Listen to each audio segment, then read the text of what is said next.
C'est le combat de deux gauches que tout semble opposer, bien décidées à mener la bataille jusqu'au bout. Contrairement à mon adversaire, vous savez, je ne mène pas une campagne qui sème la discorde. Je ne rejette pas la faute sur une organisation ou un groupe de personnes. Et je ne cède pas à l'alarmisme.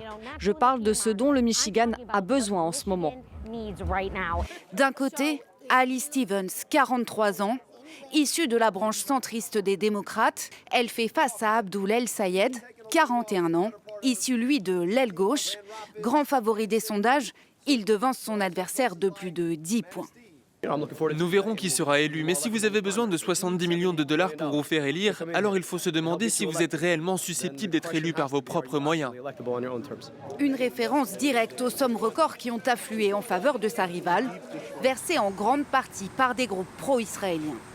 Des financements largement dénoncés par Abdul El Sayed, partisan d'une ligne pro-palestinienne assumée, comme un certain Zoran Mamdani, nouveau maire de New York.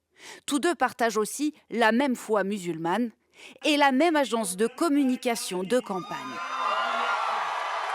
Message simple, défense des classes moyennes et populaires, beaucoup de similitudes entre ces deux hommes, symbole d'un renouveau.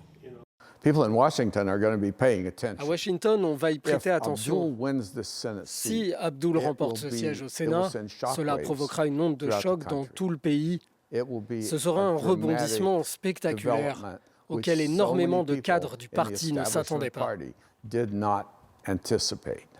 Le parti a pour objectif de reprendre la majorité au Sénat et pour y parvenir, conserver leur siège dans le Michigan est indispensable.